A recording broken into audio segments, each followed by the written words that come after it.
6వ ఎపిసోడు. సన్నజాజి పువ్వులు మాల కట్టి తనే స్వయంగా శాలిని జడలో పెట్టింది సీతామహాలక్ష్మి. బీరువా నుంచి బంగారు నెక్లెస్ సెట్ తీసింది. బట్టలు సర్దుతున్న నీరజను అవతలికి వెళ్ళమని సైగ చేసింది. తల్లి సైగను అర్థం చేసుకున్న నీరజ బీరువా సర్దడం ఆపి ఏదో పనున్నట్టు అక్కడి నుంచి బయటికి వెళ్ళిపోయింది. నీరజ అలా వెళ్ళిపోవడం శాలినికి చిరు భయం కలిగించింది. సీతామహాలక్ష్మి గారి ముందు ఒంటరిగా ఉండాలంటే శాలినికి ఎంతో భయం. ఆమె మాటల్లో కరుకుదనం శాలిని భయపెడుతోంది. ఒక్క కేక వేసిందంటే ఎక్కడి వారు అక్కడ స్తంభించిపోతారు. ఆమె అంటే అంత భయం అందరికీను. ఇప్పుడు తనను ఒంటరిగా వదిలి వెళ్ళిపోయిందంటే తనేమైనా అంటుందేమోనన్న భయం కలిగింది. వాళ్ళ నెక్లెస్ సెట్ బాక్స్ తెరిచి గాజులు తీసి చేతికి తనే తొడిగింది. నెక్లెస్ మెళ్ళో పెట్టి అంది సీతామహాలక్ష్మి. ప్రభాకర్ మనసు ఎంతో మంచిది. కొన్ని కారణాల వల్ల తన బాధను మర్చిపోవడానికి కొన్ని చెడ్డదారులు పట్టి అలా ప్రవర్తిస్తున్నాడు. నీవు కావాలని ఇంటి కోడలుగా కొన్ని బాధ్యతలు స్వీకరించడానికి సిద్ధపడ్డావు కాబట్టి వాడి మనసు నవ్వకుండా చూసుకోవాల్సిన సహనం నీలో కలగాలని కోరుకుంటున్నాను. నాక వాడి విషయాలు పట్టించుకునే తీరుకుండదు. ఇక ఇవన్నీ నువ్వు చూసుకోవాలి. అలాగే అత్తయ్య తల వంచుకొని జవాబిచ్చింది. అంటే కాదు, చేతల్లో కూడా చూపించాలి. ఇంతకుముందు ఇంటికి నువ్వు ఎక్కువసార్లే వచ్చావు. మా ఇంట్లో ఎలాంటి ఫంక్షన్స్ జరుగుతాయో, పెద్ద పెద్ద వాళ్ళు వస్తూ ఉంటారో నువ్వు చూసే ఉంటావు. నిన్నెందుకు కోడలుగా చేసుకున్నాను. నా పరువు, నా కొడుకు పరువు తీసి బజారని పెట్టింది అజయ్య. అందుకే ఇప్పుడు వారెవ్వరినీ చేసుకోవడానికి ఇష్టపడలేదు. నువ్వు ఇష్టపడ్డావని నేనేమీ ఎగిరి గంతేయలేదు. నీలాంటి తక్కువలోని అమ్మాయిని చేసుకున్నాను అంటే నేను దిగజారాను అని అనుకోవచ్చు. ఈ ఇంట్లో ఒక మనిషి అనేది కనిపెట్టుకు ఉండాలి అన్నదే నా ఉద్దేశం. అంతవరకు ఓపికగా విన్న శాలినికి చివరి మాట వినేసరికి ఉలిక్కి పడింది. బాధ కూడా కలిగింది. ఎంత తక్కువగా అంచనా వేసింది. అదే ఆమెలో ఉండే అహంకారం. కానీ ఆ బాధ తాత్కాలికంగా భావించి సర్దుకుంది. ప్రస్తుతం తన పాత్ర ఇంట్లో ఆమె నిర్వహించినట్టు ఆ ఇంట్లో ఒక నమ్మకమైన మనిషి అవసరం. చిన్నగా నవ్వుకుంది శాలిని. తను అన్న మాటలకి జవాబు రాకపోయేసరికి ఇంకొక ఎంతో సంతృప్తి పడింది సీతామహాలక్ష్మి. అదే జయ అయితే ఈసరికి జవాబు చేసేసేది. శాలిని కాబట్టి మౌనం వహించింది అని అనుకుంది. అసలు నీరజ భర్త తనతో చెప్పినప్పుడు తన ఆస్తిని అంతస్తుని చూసి ఆ పిల్ల వ్యామోహంలో పడుతుందన్న తేలిక భావం కలిగింది. కానీ శాలిని అందం తననే వివసురాల్ని చేసింది. ఇప్పటికీ తనను అందరూ ఆడిపోసుకుంటూనే ఉన్నారు. మీ ప్రభాకర్కి మళ్ళీ పెళ్లి చేయవా? ఏం చేస్తుంది? కోడల్ని కొడుకే చంపేశాడని అందరే అనుకుంటున్నారు. అలాంటప్పుడు పిల్లని ఎవరిస్తారు?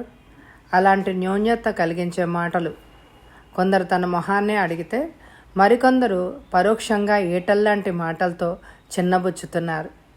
అక్కడికి తన స్నేహితురాళ్ళందరినీ కదిపి చూసింది.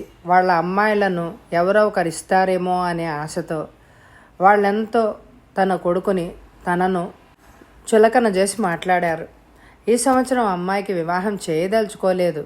ఒకవేళ చేయదలుచుకుంటే ఆస్తి లేకపోయినా బుద్ధిమంతుడైన ఉద్యోగం చేసుకునే వాడికి ఇస్తే పిల్ల సుఖపడుతుంది, మాకు కూడా తృప్తిగా ఉంటుంది అని అనుకునేవారు. ఆఖరికి విసిగిపోయి వేసారిపోయింది ఆమె. కొడుకు పెళ్ళి అంత తేలిగ్గా అయ్యే సూచనలు లేవు. పిల్లలను పెంచడం తన వల్ల కాదు. అందుకే వాళ్ళని హాస్టల్లో ఉంచింది. శాలినిని చూసినప్పుడంతా తనకు అనిపించేది. కానీ తమ దగ్గర గుమాస్తాగా పనిచేసి పొట్టబోసుకునే వ్యక్తి కూతురు. తర్వాత ఆస్తికి ఏమాత్రం సరిపోదు అనే నిశ్చయించుకుంది. కానీ నీరజను భర్త ఒత్తిడి వల్ల చివరికి అంగీకరించక తప్పలేదు. అంతకంటే మరో మార్గం కనిపించలేదు. అక్కడికి ఇలా ఉంచి కూడా మరికొన్ని సంబంధాలు చూసిందే కానీ ఆమె సంగతి, ఆమె కొడుకు సంగతి తెలిసి ఎవ్వరూ అనలేకపోయారు. కొడుకు మరీ తాగుళ్ళోనే మునిగిపోతున్నాడన్న బాధ, తిరిగి మామూలు మనిషిగా ఎప్పటికైనా కాకపోతాడా అన్న ధైర్యంతోనూ, మరి దారి లేక అందమైన ఉందని సంతృప్తి పడి చివరికి అంగీకరించక తప్పలేదు. అన్ని ఖర్చులు మనవే అని భర్త మాటల గురించి వ్యాఖ్యానించలేకపోయింది. అదే మరొకరైతే తిరస్కరించేది. విశ్వనాథం ఆర్థిక పరిస్థితి తెలిసి ఉండడం వలన ఇంట్లోని విషయం కాబట్టి మరెవ్వరికి తెలియదని, తన పరువు ప్రతిష్టలకి ఎలాంటి లోటు రాకూడదు అని వివాహం మాత్రం ఎంతో బ్రహ్మాండంగా జరిపించింది. పిలవని వాళ్ళంటూ లేదు. ఎలాగైతేనే కోడల్ని, అందమైన దాన్ని తెచ్చుకుంది అన్న ఖ్యాతి మాత్రం మిగిలింది సీతామహాలక్ష్మి అమ్మగారికి. దానికి తోడు ఎంతో ఖర్చు పెట్టి వివాహం చేయడం చాలామందికి శాలిని ఎవరమ్మాయో తెలియదు. శాలిని ఎరిగి ఉన్న వారికి మాత్రం రావుగారి దగ్గర గుమాస్తాగా చేసే విశ్వనాథం గారి కూతురు అని తెలుసు. అలాంటి వాళ్ళు గాక పిల్లని ఇంకెవరిస్తారు అని చెవులు గొరుక్కున్న వాళ్ళు కూడా ఉన్నారు. అంతవరకు పెళ్ళంటే విముఖత ప్రదర్శించిన ప్రభాకర్ కూడా శాలినిని వివాహం చేసుకోవాలని తల్లి చెప్పినప్పుడు ముందే ఆశ్చర్యపడ్డాడు. ఆ తర్వాత బాధపడ్డాడు. తనలాంటి తాగుబోతుని చేసుకుని ఏం సుఖపడుతుంది అని. తల్లి మాటకి ఎదురు చెప్పగలిగే ధైర్యం ఆ ఇంట్లో వారికి లేనట్టే ప్రభాకర్కి కూడా లేదు. అదేమంటే గతం తాలూకు విషయాలన్నీ ఎత్తి చూపించి తనను తేలిక పరుస్తుందన్న భయం. శాలిని మొదటిసారిగా చూసినప్పుడే అనుకున్నాడు, తను రమ్మని చూస్తున్నాడా, ఊర్వశిని చూస్తున్నాడా అన్నంత అనుభూతి కలిగింది. అసలు శాలిని ఎప్పుడు చూసినా ఎలాంటి అనుభూతి కలిగేదే కాదు. అసలు వివాహం చేసుకోవాలి అన్న కోరికే లేదు. అసలు అలాంటి ఆలోచన ఏ స్త్రీని చూసినా తనకి కలిగేదే కాదు. కొన్ని కుటుంబ విషయాలు దృష్టిలో ఉంచుకొని కాదనలేకపోయాడు. కానీ తనంతవరకు న్యాయం చేకూర్చగలడు. తనను నువ్వొక నిగ్రహం లేనివాడు, ఏ చిన్న సంఘటన గుర్తొచ్చినా భరించలేకపోతున్నాడు. గతం గుర్తొస్తే మనసు వికలమై పిచ్చివాడైపోతున్నాడు. అప్పుడు అతను మామూలు మనిషి అయ్యేందుకు తాగకపోతే స్థిమితం ఉండేదే కాదు. అన్ని బాధలను ఆ మత్తులోనే మర్చిపోయేవాడు. ఇప్పుడే అలా చేయడానికి వీల్లేదు. 2 పిల్లలు ఉన్నా తను బాధ్యతారహితంగా ప్రవర్తిస్తున్నాడు. పెళ్ళి అనుకున్న తర్వాత శాలినిని కలవాలని ఎంతగానో ప్రయత్నించాడు కానీ వీలు కాలేదు. అసలు ఆ ఛాయలకే రాలేదు శాలిని. ఆ తర్వాత స్నేహితులందరూ గోల్ చేస్తుంటే తనేం బాధపడలేదు. కానీ తాగడం మానాలని ఎంత ప్రయత్నం చేసినా కూడా విఫలం అయ్యాడు.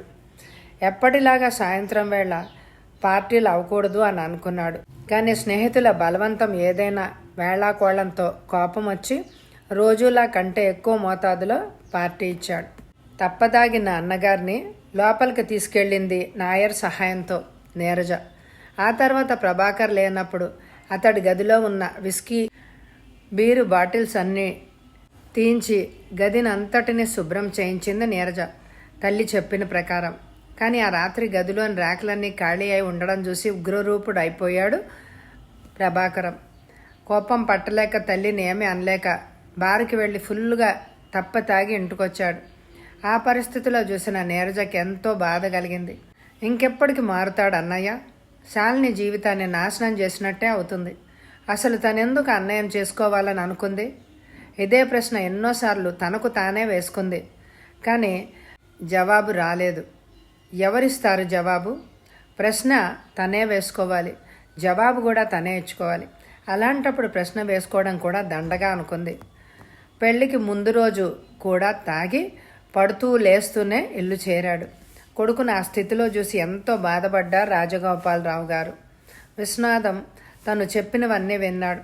అంతా నీ ఇష్టం, మీ ఇష్టం, అన్ని బాధ్యతలు తన మీదకి వదిలినప్పుడు శాలిని లాంటి బంగారపు బొమ్మను ఇలాంటి తాగుబోతుకి ఇచ్చి చేయడం అంటే చూస్తూ తన కొడుకు బాగు కోసం మరొక అమ్మాయి జీవితాన్ని నాశనం చేస్తున్నాను అనే బాధ కలిగింది ఆయనకి.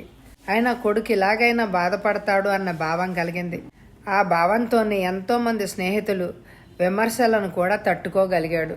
ఆయన స్నేహితులతోనే ప్రభాకర్కి తమ పిల్లలను ఇవ్వాలని ఎంతో ప్రయత్నించారు.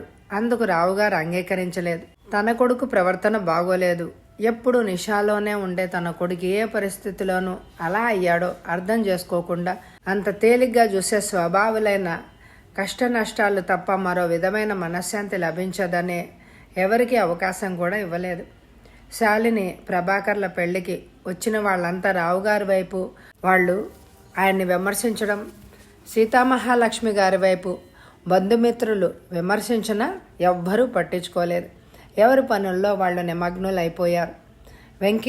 వెంకీ సీతామహాలక్ష్మి బిగ్గరగా పిలిచేసరికి పరుగున అక్కడికి వచ్చింది వెంకీ. ఆమె పిలుపు ఎంత దూరంలో ఉన్నా వినిపిస్తుంది. ఆ ఇంట్లో పనివాళ్ళకే కాదు, కుటుంబ సభ్యులందరికీ వినిపిస్తుంది. ఇప్పుడు వెంకితో పనేముంది అనుకుంది శాలిని. లోపలికి వచ్చిన వెంకి తెల్ల చీరలు, అంతకంటే తెల్లని శరీర ఛాయతో కంటికి ఎంతో నదురుగా కనిపిస్తోంది. తనలో తానే ముసిముసి నవ్వులు నవ్వుకుంటూ అమ్మగారు ఆజ్ఞ కొరకు ఎదురు చూస్తూ ఉండిపోయింది. శాలినికి తన గది చూపించు అంది, మిగిలిన వస్తువులను బీరువాలో ఉంచుతూ. వెంకి ముసిముసి నవ్వులు నవ్వుకుంటూ నిలబడిపోయింది. శాలినిని ఏమని చెప్పి తీసుకెళ్లాలో తెలియక, నేను వెళ్ళగలను అత్తయ్య. వెంకి, నీ పని చూసుకో, నీకు తెలుసా అన్నట్టు శాలిని వైపు ప్రశ్నార్థకంగా చూసింది ఆమె. ఆ చూపు అర్థం చేసుకున్న శాలిని ఏమాత్రం సిగ్గుపడకుండా అంది, నీరజ దగ్గర ఏమైనా నవలలున్నాయేమో అని అడిగితే ప్రభాకర్ గదిలోకి వెళ్ళి తీసుకెళ్ళమంది. ర్యాక్లో ఉన్న పుస్తకాల్లో తనకు కావాల్సిన పుస్తకాలు తీసుకున్నాను. అప్పుడే చూశాను ఆ గదిలో విలువైన వస్తువుల కంటే అత్యధికంగా విలువిచ్చే మహారచయితలు అనబడే ప్రముఖ రచనలు ఎన్నో ఉన్నాయి. రోజూ కాకపోయినా తరచూ తీసుకెళ్తూ ఉండేదాన్ని. అందువల్ల ఆ గది నాకు తెలుసు. సీతామహాలక్ష్మికి నవ్వు వచ్చింది శాలిని మాటలకి. అన్నీ ముందే తెలుసుకుని ప్రభాకర్ని చేసుకున్నందుకు కూడా నిన్ను అభినందిస్తున్నాను శాలిని. ఇప్పటికే చాలా పొద్దుపోయింది, వెళ్ళి పడుకో అంది తను బయటకు వచ్చేస్తూ. తనుంటే శాలిని వెళ్ళదని ఆమెకు తెలుసు. నీరజ ఆ సాయంత్రం నుంచి తనకి కనిపించలేదు. ఎవరిని అడిగినా పనిలో ఉందని చెప్పడమే. ఉష మాత్రం అటు ఇటు తిరుగుతూ శాలినిని హాస్యాలు పట్టిస్తూ తిరుగుతోందే గాని నీరజ కనిపించలేదు. ఎందుకలా తనని తప్పుకొని తిరుగుతోందో శాలినికి అసలు అర్థం కాలేదు. అసలు ఈ పెళ్ళి తన ఇష్ట ప్రకారమే జరిగినప్పుడు ఇందులో నీరజ బాధపడడం దేనికి? నీరజ పనల్లా ప్రభాకర్కి కాపలా ఉండడమే. అన్నగారు బజార్కి వెళ్లకుండా ఉండడం చూస్తోంది. ఆ రోజంతా గదిలో మత్తు పానీయాలకు సంబంధించిన ఏ ఒక్క వస్తువు లేకుండా చేసింది. ఫ్రిడ్జ్ కూడా క్లీన్ చేయించింది. అందులో వాటర్ బాటిల్స్, పళ్ళు మాత్రం ఉంచింది. పిల్లల్ని హాస్టల్ నుంచి తీసుకురాలేదు. ఈ సందర్భంలో వాళ్ళ గోల ఎందుకని వద్దనుకున్నారు రావుగారు దంపతులు. భోజనాల సమయంలో కొడుక్కి ఎన్నో హితబోధలు చేశారు రావుగారు. మరెన్నో విషయాలు కూడా చెప్పారు. చిన్నపిల్లవాడికి అర్థమయ్యేలాగా పెద్దవాళ్ళు ఎలా చెప్తారో అలా చెప్పారు. విన్నట్టే ఉన్నాడు అతను శ్రద్ధగా వినడం చూస్తే. తీరా పడుకునేందుకు వచ్చిన తర్వాత అలవాటుగా మందు వైపుకు మళ్ళింది. నీరజ ఆ గదిని సర్దిస్తోందని తెలిసి 2 విస్కీ బాటిల్స్ తీసి బట్టల చాటును దాచాడు. ఎంతోసేపు ఆపుకోవాలన్నా ఆపుకోలేకపోయాడు. తనకి పెళ్ళయిందని గాని తనతో కష్టం సుఖం కోరుకునే తన భార్య తన కోసం ఎదురు చూస్తూ ఉందని గాని సంగతిని ఆ క్షణంలో మర్చిపోయాడు. భార్య సాంగత్యం కంటే జిహ్వ చాపల్యం ఎక్కువైంది. ఇక ఏమాత్రం ఆలోచించకుండా సీసా తీసుకుని ఎత్తిపెట్టి తాగేశాడు. ఆ తర్వాత ఖాళీ సీసాను ఆ గదిలోనే ఒక మూలకి గెరబట్టి వేయబోయేంతలో జారి పడిపోయింది కింద ఉన్న తివాసీ మీద. మరొక 10 నిమిషాలకి తన లోకంలోకి వెళ్ళిపోయాడు ప్రభాకర్. రావుగారు తన ఆఫీస్ పని చూసుకోవడానికి పడగదిలోకి వెళ్ళిన తర్వాత హాల్లో లైట్లన్నీ ఆఫ్ చేసిన తర్వాత కానీ శాలిని మేడ మీద ఉన్న ప్రభాకర్ గదిలోకి అడుగుపెట్టింది. అప్పటికే మంచానికి అడ్డంగా పడుకునున్న అతన్ని చూసి ఏమాత్రం బాధపడలేదు. ఇలాంటి జీవితం తను కోరుకున్నదే. ఒక్కసారి తన అలవాటుని ఎలా మానుకుంటారు? కాలం పరిస్థితులు కూడా మార్పు తేగలిగిన రోజున అతను మామూలు మనిషి కాగలడు. అలా కావాలంటే తను మరికొంతకాలం వేచి ఉండాలి అని అనుకుంటూ సరిగ్గా పడుకోబెట్టాలని మంచం దగ్గరకు వస్తుంటే కాలికి సీసా తగిలి పడబోయి తమాయించుకుంది శాలిని. సీసాను తీసి టేబుల్ మీద ఉంచింది. అతన్ని సరిగ్గా పడుకోబెట్టాలి అని దగ్గరికి వెళ్ళిన శాలినికి అతడిని ముట్టుకోవాలంటే ముందు బిడియపడింది. అతను తన భర్త అన్న భావం మదిలో మెదిలింది. కొత్తైన పరిస్థితులతో రాజీ పడ్డాం. కొత్తని పారద్రోలి నవ చైతన్యాన్ని నింపాలన్న జయంతోనే తను ఈ వివాహాన్ని చేసుకుంది. భర్తని భార్య తాకడంలో తప్పులేదు. కొత్త అనిపించలేదు. నడుమే చేయేసింది. ఏదో కొత్తదనం. ఆ స్పర్శలో ఏదో తెలియని మైకంతో పరవశించిపోయింది. అంతలోనే తేరుకుంది. తనను తాను తమాయించుకుంది. సరిగ్గా పడుకోబెట్టింది. కాళ్ళకున్న చెప్పు ఒకటి మంచం కింద ఉంది, మరొకటి కాలికే ఉంది. ఆ చెప్పును తీసి మంచం కింద పెట్టింది. వేసుకున్న షర్ట్ విప్పింది. ఫ్యాన్ ఆఫ్ చేసి ఏసీ ఆన్ చేసింది. తన మెడనున్న రవ్వల హారం, చేతుకున్న గాజులు తీసి టేబుల్ మీద ఉంచింది. తల్లో పువ్వులు తీసి అద్దం ముందు ఉంచింది. కట్టుకున్న చీర విప్పి ఫుల్ వాయిల్ ఇస్త్రీ చీర కట్టుకుంది. ఇంకా మెడలో సూత్రం గొలుసు, చేతులకి 2 బంగారు గాజులు తప్ప మరొక్కటి కూడా ఉంచుకోలేదు. ఆ గదిలో ఎక్కడ పడుకోవాలో అర్థం కాలేదు. ఉన్న డబుల్ కాట్ మీద ప్రభాకర్ పడుకుని ఉన్నాడు. తనెలా పడుకుంటుంది అక్కడ? ఏమీ తోచలేదు. ఆఖరికి బాల్కనీలోకి వచ్చింది. అక్కడ కేన్ కుర్చీలు, టీపాయ్ ఉండడం చూసేసరికి ఎంతో సంతోషం అనిపించింది.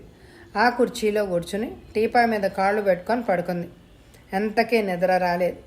తను ప్రభాకర్ని చేసుకుంటాను అన్న దగ్గర నుంచి ఇప్పటి వరకు జరిగిన సంఘటనలన్నీ గుర్తుకు రాసాగాయి. మరొక్కసారి గతంలోకి వెళ్ళింది. అసలు తను ఎందుకు ఈ నిర్ణయం తీసుకుంది? ఏ పరిస్థితులు తన నా నిర్ణయాన్ని తీసుకునేందుకు దోహదం చేశాయి? నిజానికి ఎవ్వరూ ఊహించలేంది. ప్రభాకర్ అయినా బాధ్యతల నుంచి అలా తప్పుకోవడం అనేది శాలినికి అసలు నచ్చలేదు. ఇంకా తను గతాన్ని మర్చిపోలేదు. పెళ్లి మండపంలో కూడా ఏమీ హుషారుగా లేడు. తల వంచుకొని కూర్చునున్నాడు. ఏదో తప్పు చేసిన వాడికి మళ్ళీ. పోనీ నాకు ఈ పెళ్లి సంబంధం ఇష్టం లేదని చెప్పొచ్చుగా. ఇష్టమయ్యే కదా తనను పెళ్లి చేసుకుంది. ఇంతలోనే ఇప్పుడు ఏమైందట? తన కోసం భార్య అనేది ఒత్తిడి ఉంది. భార్యతో కష్టసుఖాలు పంచుకోవాలని ఎందుకు అనిపించదు? తను అన్నీ తెలిసాయి వివాహం చేసుకుంది. మరెందుకు ప్రభాకర్ అలా మైకంలో మునిగిపోవాలి? బాధ్యతల నుంచి తప్పించుకునేందుకు అలా ప్రవర్తిస్తున్నాడా? అలా ఆలోచిస్తూనే నిద్రలోకి జారిపోయింది. 4 రోజుల నుంచి నిద్ర లేకపోవడం వల్ల మెలకువ లేనంతగా నిద్ర పట్టేసింది శాలినికి. బెడ్ కాఫీ తాగడం ప్రభాకర్కి అలవాటు. ఆ అలవాటు ఎక్కడున్నా పోలేదు. ఉదయం పనిలోకి రావడమే ముందు కాఫీ కలిపి మేడ మీద ఉన్న ప్రభాకర్కి తీసుకెళ్ళి ఇవ్వడమే వెంకి చేసే మొదటి పని. ఆ రోజు కూడా ఒక కప్పే కలిపి ట్రేలో ఉంచి వెళ్ళబోయి ఆగిపోయింది. శాలినమ్మ గారు ఉన్నారు, ఆమెకు కూడా తీసుకువెళ్ళాలి అన్న సంగతి గుర్తొచ్చి మరో కప్పు కలుపుకొని తీసుకెళ్ళింది. ఎప్పుడూ ఆ తలుపులు మూసే ఉంటాయి. కాఫీ తీసుకువెళ్ళి తడితేనే ఆ తలుపులు తెరుచుకునేది. ఈరోజు కూడా అలా తట్టబోయింది. ఇప్పుడు ఆ గదిలో ఉన్నది ఒక్కళ్ళు కాదు, 2. తను తడితే తలుపు తీసేది ఎవరు? వారి ఏకాంతానికి భంగం కలుగుతుందా? అయినా కాఫీ చల్లారిపోతే బాగుండదు. బాబుగారు ఊరుకోరు. తలుపు తీసేది ఎవరైతేనే తను కాఫీ కప్పు అందించడమేగా అని అనుకుని ఎప్పట్లాగే తలుపు తట్టింది. ప్రభాకరే వచ్చి తలుపు తెరిచాడు. వెంకీ లోపలికి ప్రవేశించి టీపై మీద ఉంచి ట్రేని శాలిని కోసం ఆ గదిలో కళ్ళతోనే వెతికింది. ఆమె కనిపించలేదు. బాత్రూంలో ఉందా అని చెవులు అటు వేసింది. ఎలాంటి నీళ్ల శబ్దం లేదు. అమ్మగారికి ట్రేలో మరో కప్పు ఉండడం చూసిన ప్రభాకర్ని ఉద్దేశించి అంది. అమ్మగారికి అనేసరికి అప్పుడు గుర్తొచ్చింది ప్రభాకర్కి. ఎక్కడున్నదా అని తను కూడా చూశాడు. కనిపించలేదు. వెంకీ బాత్రూంలోకి వెళ్ళి గీజర్ ఆన్ చేసి వచ్చింది. ఇంకా తన పని అయిపోయినట్టు ఖాళీ అయిన కప్పుని మాత్రం తీసుకొని కిందకు వచ్చేసింది. గదిలో శాలినమ్మగారు లేరు అన్న సంగతి అందరికీ అదొక రహస్యమైనట్టు పని కట్టుకొని చెప్పింది వెంకీ. దానితో కంగారు పడిపోయింది సీతామహాలక్ష్మి. నీరజ గబగబా మేడ మీదకి వెళ్ళారు. ప్రభాకర్ బాత్రూంలోకి వెళ్ళడం వల్ల అడగలేదు. ఎందుకైనా మంచిది అని బాల్కనీ తలుపు తెరిచి చూసిన నీరజకి కుర్చీలో ఒదిగి ఒదిగి పడుకొని ఉన్న శాలిని చూసేసరికి నిర్గాంతపోయింది. తిరిగి చప్పుడు చేయకుండా తల్లిని తీసుకొని కిందకు వచ్చేసింది. ఎంతో కంగారుగా వెళ్ళిన వాళ్ళు అంత తొందరగా కిందకి వచ్చేయడం చూసిన రావుగారికి ఏమీ అర్థం కాలేదు. శాలిని ఉందా? బాల్కనీలో పడుకుంది. నువ్వేమన్నా కేకలేస్తే తనకి నిద్రాభంగం కలుగుతుందని తీసుకొచ్చేసాను. ఎందుకు అక్కడ పడుకోవలసి వచ్చిందో అడిగేదాన్ని కోపంగానే అంది సీతామహాలక్ష్మి. ఎవరిని అడుగుతావు? అన్నయ్యనా శాలినినా? నువ్వక్కడ గల్లంతు చేస్తావు అనే నేను తీసుకొచ్చేశాను. వాళ్ళిద్దరూ నిర్ణయించుకోవలసిన విషయం అది. కొన్ని విషయాల్లో నీ జోక్యం ఉండకుండా ఉంటేనే మంచిదమ్మా అంది నీరజ. ఏంటే నాకు నీతులు చెప్తున్నావు? నాకు ఆ మాత్రం తెలియదన్నా?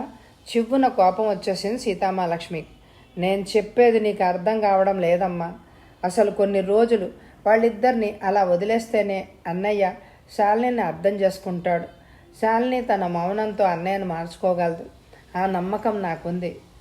మన ప్రమేయం ఉండకూడదమ్మా. నీరజ మాటలకి ఎంతో కోపం వచ్చినా తమాయించుకుంది సీతామహాలక్ష్మి.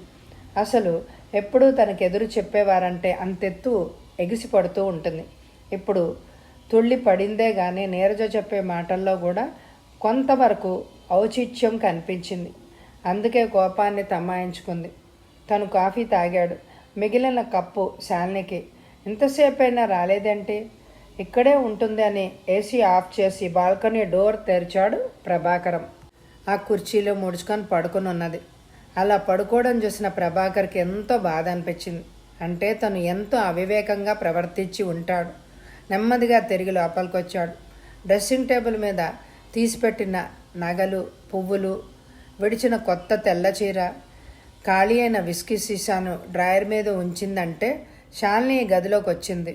తను మైకంలో ఉండడం వల్ల తన అలంకరణ అంతా తీసేసింది. కనీసం తన మీద ఆ పాటి గౌరవం ఉంచింది. అదే మరొక అమ్మాయి అయితే జయ గుర్తుకు రావడంతో అంతవరకు సానుభూతిగా ఆలోచిస్తున్న ప్రభాకర్ మనసులో జయ ప్రతిరూపం ప్రవేశించడంతో మామూలు మనిషి అయిపోయాడు. నిరుత్సాహంతో నీరు కారిపోయాడు. సూర్యోదయం కావడం వల్ల ఎండ బాల్కనీలో పడడంతో ఆ వేడికి మెలకు వచ్చింది శాలినికి. కళ్ళు తెరిచి చూసేసరికి ఎండ తీక్షణంగా తన మీద పడడంతో ఉలిక్కిపడి లేచింది కుర్చీలోంచి. పమిటను సర్దుకుని గబగబా లోపలికొచ్చిన శాలిని సోఫాలో కూర్చున్న ప్రభాకర్ని చూడగానే చిరునవ్వు పెదవుల మీద ప్రదర్శిస్తూ ఒక్క క్షణం నిలబడిపోయింది. ఆ అడుగుల చప్పుడికి తలెత్తి చూసి అంతలోనే తలదించుకున్నాడు ప్రభాకర్. గుడ్ మార్నింగ్ సార్ అంది అదే చిరునవ్వుతో. వంచిన తల వంచినట్టే ఉంది. ఎత్తలేకపోయాడు. అంత చనువుగా విష్ చేస్తుంటే జవాబు చెప్పలేని అసక్తుడైపోయాడు. శాలిని వైపు చూడలేకపోయాడు. జవాబు ఇవ్వలేదని కోపం రాలేదు శాలినికి. తను పలకరించినా పలకలేదన్న బాధ కూడా కలగలేదు. అదే చిరునవ్వుతో లోపలికొచ్చి బీరువా తెరిచి ఆ రాత్రి తన్ని తీసి డ్రెస్సింగ్ టేబుల్ మీద ఉంచిన నగలను తీసి బీరువాలో ఉంచింది. తెల్లని రేకులతో విచ్చి ఉన్న మల్లెపూలను తీసి వేస్ట్ బాక్స్లో పడైపోయి అంతలోనే ఆగిపోయి వాటిని యథాస్థానంలో ఉంచి తన బట్టలు తీసుకొని బాత్రూంలోకి వెళ్ళిపోయింది. అరగంట డ్రెస్ అయి బాత్రూంలో నుంచి వచ్చిన శాలిని అలాగే కూర్చుని ఉన్న ప్రభాకర్ని చూసి ఆశ్చర్యపోయింది. సిగరెట్ మీద సిగరెట్ కాల్చేసినట్టు యాస్ట్రే నిండిపోవడం చూసి రాత్రి తను విప్పిన షర్టు కూడా వేసుకోలేదు. బనీన్తోటే ఉన్నాడు. అసలు తనంటూ ఏమిటో తనకే తెలియనంత పరిస్థితిలో ఉన్నట్టు. అతను ఎందుకో చాలా తీవ్రంగా బాధపడుతున్నాడు అన్నట్టు గుర్తించింది. తను కూడా కొత్తగా ప్రవర్తించినందువల్ల ప్రభాకర్ తనకి దగ్గరయ్యే కంటే దూరంగానే ఉండిపోతాడు అనే భావంతో తనే చనువు చూపించకపోతే భర్తలో కొంత మార్పు రాగలదన్న భావం కలిగింది ఆమెకు. స్టాండ్ మీద వేసిన షర్టును తీసుకొచ్చి ప్రభాకర్ భుజం మీద వేసింది. అంతవరకు తను షర్టు వేసుకోలేదు అన్న సంగతి గుర్తు రానందుకు గబగబా షర్ట్ తొడుక్కున్నాడు ప్రభాకర్. కనీసం థ్యాంక్స్ చెప్పాలని కూడా అనిపించినందుకు నవ్వుకుంటూ ట్రే వైపు చూసేసరికి కప్పు మీద మూత పెట్టి ఉండడం చూసి ఆ పక్కనే ఖాళీ కప్పు కూడా ఉండడం చూసి ప్రభాకర్ తాగేశారు. ఈ కప్పు తనకేనన్నమాట. మూత తెరిచి కప్పుని సాసర్లో ఉంచి అంతలోనే తీసిన సగం సాసర్లో పోసి తీసుకెళ్లి ప్రభాకర్కి ఇచ్చింది. శాలిని అలా ఇవ్వడానికి కారణం కూడా ఉంది. ఒకరోజున తను వచ్చింది ఆ ఇంటికి. కారిడార్లో ఉండగానే సీతామహాలక్ష్మి గారి కేకలు వినిపిస్తున్నాయి. ఎవరి మీదనో. మధ్యలో తను వెళ్తే బాగోదని అక్కడే ఆగిపోయింది. బాబుకి కాఫీ అలవాటు ఎక్కువని తెలుసు కదా, వాడికి కోపం వచ్చే వరకు ఎందుకు ఉండాలి? వెంటనే తీసుకెళ్ళి ఇవ్వాలని తెలియదా? ఎన్నిసార్లు చెప్పాలి మీకు? చెప్పి చెప్పి నా నోరు పడిపోతోంది. చీచి, ఈ పని మనుషులతో వాగలేక చూస్తున్నాను. పనిలోకి ప్రవేశించినప్పుడే చెప్పాను, ఈ ఇంట్లోని మనుషుల అలవాట్లు ఏ ఒక్కరికి గుర్తుండదు కాబోలు. ఎవ్వరి నుంచి తిరుగు సమాధానం రాలేదు. ఆ తర్వాత తను లోపలికి ప్రవేశించింది. ఏంటమ్మా ఇంత ఉదయమే వచ్చావు? అంత కోపంలోనూ తనను పలకరించిన సీతామహాలక్ష్మమ్మ గారి వైపు చూస్తూ యాన్వర్స్ డే నీరజతో మాట్లాడేందుకు వచ్చానా ఆంటీ? అయితే కూర్చో అమ్మా. నీకు తెల్లారింది కానీ మా పిల్లలకి ఇంకా తెల్లారలేదమ్మా. నేను బయటికి వెళ్ళాలి. వీళ్ళు ఎవరైనా లేస్తే చెప్పి వెళదామని నేను కూర్చున్నాను. ఈ పని మనుషులతో చాలా తలనొప్పిగా ఉంది. చెప్పింది అర్థం చేసుకోరు విసుక్కుంటోంది ఆమె. తనేమీ మాట్లాడలేదు, వింటూ ఉండిపోయింది. ఫోన్ వస్తే సీతామహాలక్ష్మి గారు ఆ వైపు వెళ్ళారు. ఇంతలో వెంకి తనకి కాఫీ తీసుకొచ్చి ఇచ్చి తనకిస్తూ రహస్యం చెప్పినట్టుగా నెమ్మదిగా చెప్తూ అంది, బాబుగారికి 10 నిమిషాలకు ఒకసారి అరకప్పు కాఫీ కావాలి. ఒక్కసారి కప్పు తాగేస్తే బాగుండదు. ఈ మేడమెట్లు ఎక్కడం దిగడం నా కాళ్ళు పడిపోతున్నాయి అనుకో అమ్మ. ఉదయం అంతా కాఫీ, సాయంత్రం అయ్యేసరికి ఆ కాఫీ ఉన్నవాళ్ళ ఇంట్లో పని మనిషిగా కుదిరే కంటే రోడ్ల మీద అడుక్కు తినడం మెరుగమ్మా. వెంకీ అలా చెప్తుంటే తను ఆశ్చర్యపోయింది. పనివాళ్ళ మూలంగా యజమానులు ఎంత పల్చన అవుతారో అర్థమైంది తనకి అప్పుడే. అందుకే కాఫీ తీసుకెళ్ళి ప్రభాకర్కి ఇచ్చింది. నేను ఇంతకుముందే తాగాను అన్నాడు తలెత్తకుండా. పర్వాలేదు, మీకు కాఫీ ఎక్కువగా అలవాటని నాకు తెలుసు, తీసుకోండి. చిరునవ్వుతో అలాగే నిలబడింది శాలిని. ఇంకేమీ మాట్లాడకుండా సాసర్లోని కాఫీని ఒక్క గుక్కలో తాగేసి సాసర్ని శాలినికి ఇచ్చి గబగబా బాత్రూంలోకి వెళ్ళాడు. ఇంకక్కడ ఉండకుండా. తను తిరిగి వచ్చేసరికి శాలిని వెళ్ళిపోతుందని ప్రభాకర్ ఊహ. కావాలని ఆలస్యంగా స్నానం చేసి టవల్ చుట్టుకొని బయటకు వచ్చిన అతడు అక్కడే నిలబడిపోయాడు ఆశ్చర్యంతో. ఆ తర్వాత ఏమైందో వచ్చే ఎపిసోడ్లో విందామా? ఈ ఎపిసోడ్కి ఎక్కువ లైకులు ఇవ్వండి. Thank you very much my dear friends.